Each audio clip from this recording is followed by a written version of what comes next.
Hi, it's my first time here in Australia, so it's quite an experience, so I'm really glad to be here to share this journey that we went through as Warner Brothers to really drive marketing efficiencies through automation. Just a little bit, oh, there it goes. Background about Warner Brothers. We're a global leader in marketing and distribution. I don't know if you guys know, we're a content-based company, so we distribute about 18 to 22 films every year and about 40 local productions across 10 territories. We're #1 in 2013, and we're doing fairly well this year too. You can see there's a lot involved in pushing out any theatrical campaign, and as a media and entertainment company, we're very unique in a way where there's only one chance to execute that campaign. Our brand lives for that opening box office weekend, right? So we're trying to drive the best campaign possible for that. The bigger the box office, the better. But as day and date becomes a big component of our theatrical releases, where domestic markets, US opens pretty much almost around the same time period as our international markets, the global coordination and collaboration is what is making it very challenging, and that's why automation has been, it's actually necessary in our current environment. And then marketing decisions will have strategy, schedule, and financial impact globally. So, in the past we were in a very different organization. Now we're a worldwide marketing organization. So any decisions made to create an additional campaign, additional content for that campaign, or to change up any bit of that campaign will drive impact globally, because our international markets will have to react to any and all of those decisions. So what we did is that our journey began with the goal to implement a worldwide campaign management system to store, share, manage theatrical marketing campaigns from budget to execution. So we looked at marketing operations not just from a workflow perspective, but also from a financial tracking perspective. We called that system iCampaign. And what we were basically doing is driving technology to provide a one version of the truth for our marketing organization. In the past, and I don't know how your marketing organizations operate, we were very manual. We had everything based off of emails, Excel spreadsheets, Word documents. If you're on the right distribution list, you get the information. If you're not, then you hope you get the information at some point, right? So, and our territories were challenged also with time zone differences, right? So there was decisions made in Burbank, and it doesn't necessarily get to them until 15 hours later. And they have to execute and localize their content. So we wanted to create this one version of a truth. We wanted to provide them information at their fingertips. That's what the benefits of technology is, to have that available via when they need it, pull that information versus hoping you get pushed that information. Theatrical marketing is broken up by about 12 different departments. They all have to coordinate, but yet there's still that departmental silo. So we're hoping this, we're driving technology to help break down that silo, to share that information that needs to be shared in order for that integrated campaign, as you saw with The Man of Steel, is executed the most efficient possible. Automation of campaign financials. So, we are a SAP house, right? And our financials are driven off as any other financial organization, or however way SAP does it. But from a marketing perspective, the marketers don't look at financials the same way SAP or a financial person looks at it, right? So they need to see it from a campaign perspective. How much I spent on that TV spot? How much I spent on that trailer? How much I spent on that trailer domestically, and all the localization costs internationally? Those are the questions we needed to answer, and having it driven and constructed in a very different way with the marketing operations solutions that helped them see it the way they like to see it, not necessarily in the financial way that our finance team likes to see it. We also wanted to grow our asset library, so a lot of our content ended up living with our vendors mainly just because our vendors are the one that helps us create that, and we have a corporate asset library, but a lot of our localized materials lived on disk in a closet or with the vendor, and then every time you need it, you have to pay for it and get it back. So that's what we were trying to do, is help facilitate with the workflow process to bring those assets back without them having to make the extra effort. And also to drive process consistency, right? So when you start using emails or you're using your old traditional way of doing things that are very manual, there is really no process consistency there, right? One person does it a certain way, another person does it another way. Eventually they join and they get the job done, but it's not always the same, which was one of our challenges too. So, but using technology, we're able to help, we're trying to drive that process consistency across the organization.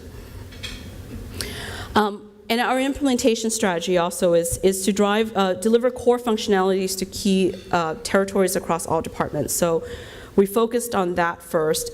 We also try to find business champions to drive user adoption. So change management is actually very challenging when it comes to marketing operations rollout or implementation, mainly because marketing is always a challenging organization to work with. They have their creative blood, and process is not part of that necessarily. We also try to limit our customization to only absolutely necessary to help, and we chose a package software for a purpose, right? And we wanted to grow with that product. Just give you a little bit of a background before I go into what we end up doing. Our implementation started originally as a big bang in 2 phases to our home office, Canada, and 5 major territories. We rolled out workflows, financials, key integrations. It took us about 16 months, I want to say, to deliver the first phase, and then tailed a little bit later with the second. Then we decided that that wasn't really working for us, and we ended up going to more of a hybrid waterfall agile methodology. Smaller releases, more releases, condensed upfront requirements, and we also brought IT and marketing a lot closer to try to ensure those requirements are consistent across both teams. They worked collaboratively. And our focus for 2015 is really around expansion to the remaining 18 affiliated territories and all our licensees eventually in 2016. So what is iCampaign? It's a lot. So we have financial components, which with integrations, to SAP. We have dates components where we capture all the film release dates, material request dates, target dates, and so forth. We have a materials component, which we have asset browsing and a digital asset integration to North Plains. And then, obviously, when you start having a system, you have reports. You have a central location to store your strategies, your guidelines, your legal memos, and it became that what we call one-stop shop. And how did that work is, we had incoming integrations from SAP, we have technical tech ops charges, international media planning systems, our theatrical release systems. All of that brought everything into a single system, and outgoing-wise, we also have other SAP integrations. So we didn't take the solution and made it and said everything is that one software. What we basically did is found where the source information is, and we integrate it to the marketing operations tools and brought the information in, automate what we can so that there's no redundant process of creating informations in multiple places. The other thing too around, as part of facilitating this process, the workflows, it provided us an opportunity to have the territories tell us when things are necessary, and so the home office can actually use that to plan out their deadlines. We used it as a way to track our media buying process, use it as an approval tool. We brought all localized assets back, and really drive deadline management, process improvements, and automation wherever we can to help with gaining those efficiencies. So what are some of the things that we've seen to date? Increased visibility to planned and committed spend. In the past, a lot of our spend information is not necessarily always visible because they make decisions to spend budget, and it doesn't get into any system, or at least into our financial system, until the spend is done with. So there's a practice that we put in place where we've started having them enter draft commitments, what they think they're going to spend, and really drive that early visibility to what they've already committed with their vendors. And that helped with our finance team to be able to do better budgeting and forecasting on a regular basis. And that campaign spend I kind of talked about briefly earlier around the visibility is, we slice that data in a very different way. So they see how much is spent on a trailer for home office. That same trailer was used in the international territory. What did they spend to localize that trailer, to push that trailer out? And it also helps us track how often are trailers being reused. Well, trailers are an exception. It's always used around the world, but the TV spots, for example, are better examples. They don't, we may create 50 television cuts in the States, but they don't necessarily use all 50 when it goes out to the international territory. They may use 4 of the 50.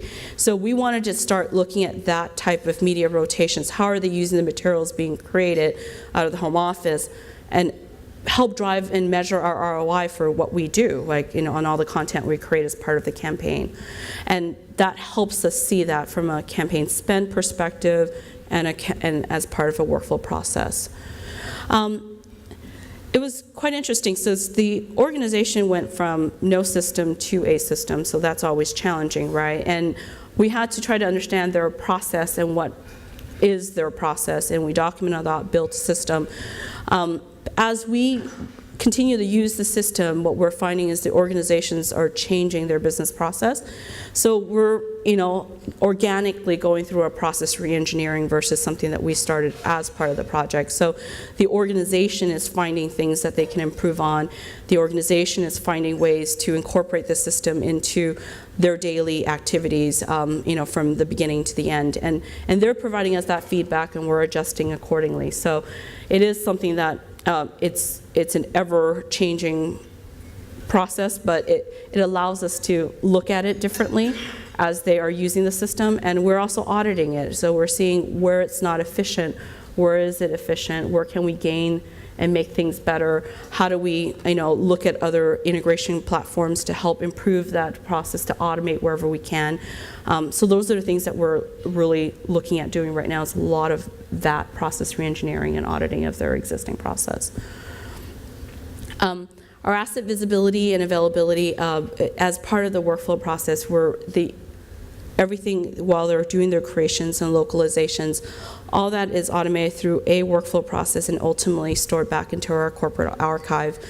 And that is an automatic process for them. It's become very natural as part of the workflow.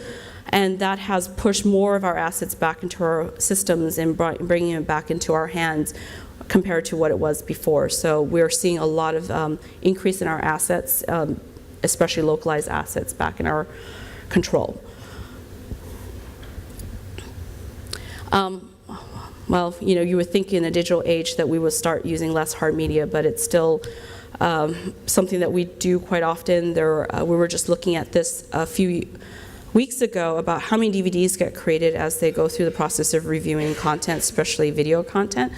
It's quite a lot of money spent on making DVDs for every version of content that goes through. So this system has helped facilitate less hard media. So they're using the system to help push those proxy contents and facilitate the review and approval versus cutting DVDs or doing physical drive, moving back and forth and so forth. So that has helped quite a bit and helps facilitate that between our departments, our vendors, and so forth in our international territory. So I'm going to spend a little time on lessons learned, because I think this is a really, it's nice to share what we've learned from our implementation. It was a long implementation. We're still in the process of getting it done, because it's a global implementation around the world. But some of the things that we found is that you really need a solid foundation in the system, the team, and the business. So having that in-house knowledge really helped us, and we started building that a little later in the implementation, but it really, really helped us be able to take control of what we need to do and be able to react to the business changes quickly. And then finding those business champions, we found some business champions, but they weren't necessarily as active as they started to become a few years after, or actually a couple years after. And they helped with a lot of design development, and we actually made them own some of the design documentation as part of our process right now to make them accountable for the delivery of the work. So that has really helped us in solidifying and making sure whatever we put out there as a work product is it's the right work product. We also have to look at, you should really look at the team. Like we went from, obviously the onshore-offshore model is very popular nowadays, and mainly they want 80% offshore, 20% onshore type of a methodology. But in marketing organization requires a lot. They're very touchy-feely, so they like to have people there with them, and to really handhold them and guide them. So talking to somebody offshore in a different time zone doesn't really work for them. So we found that we needed that personal touch onshore, and that personal touch really helped us, and we kind of changed that around more towards the latter part of the project. And I kind of talked about building the in-house knowledge, because we relied, we use an implementation partner, and it was great from a big project perspective, but having that strong knowledge in-house really helps and make sure that you can challenge your contractors, you can really understand what your business is looking for, because you understand your business better, but then also now have the knowledge of the systems to be able to challenge what your business is asking for also, because it's really hard for a contractor to tell your business that's not the right design, right? They're never going to hear that. So that was very, very important for us, and so it's vested interest. It helped really drive it, and that's what we've kind of adjusted to in recent years.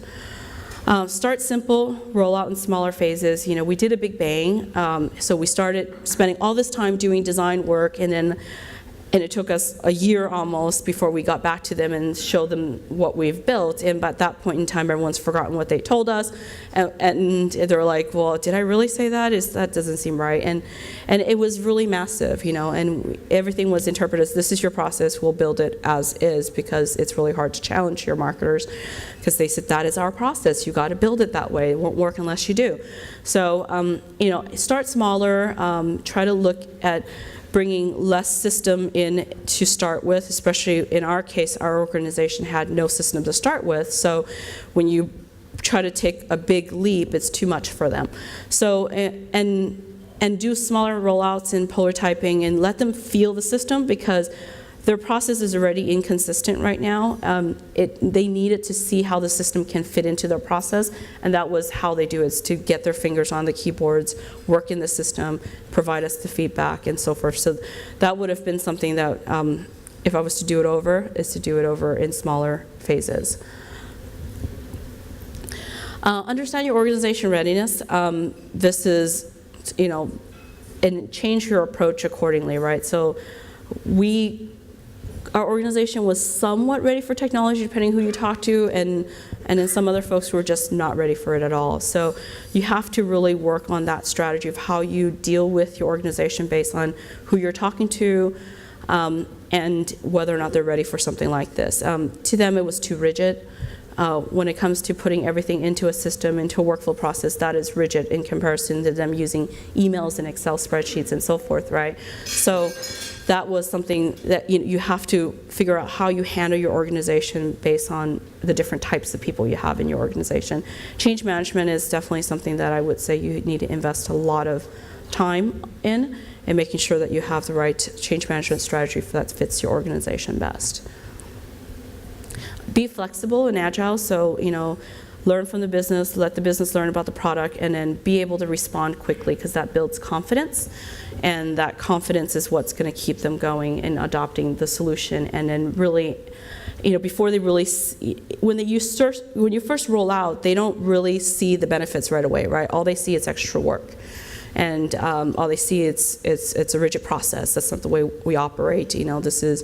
I can't change it around when I need to, but it helps control the chaos too, right? So, but as they start getting more and more information in there, as we start automating more and more of the reports, that's when they actually see the benefits and see the results of why a system is beneficial to them. So you just need to help be flexible in case they say that I need to change this, react to it, and be quick, make those changes, fit their process into the system somehow, and let them keep using it, and then eventually they'll find that value in the system when all that information is consolidated into a single place.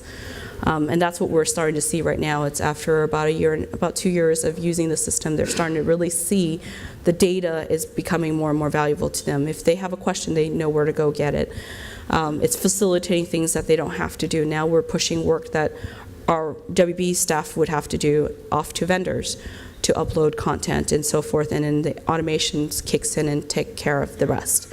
So those are the things that you have to be patient with them, and I think the last one is to be patient and understand that it's a major cultural change, right? So just be patient with them. They're not, give them time to vent. They're going to need it. And then eventually they'll come up with great ideas and then execute the great ideas, right? And just start working with them, partnering with them, and that's how you build that successful relationship and really drive and push automation within a marketing organization.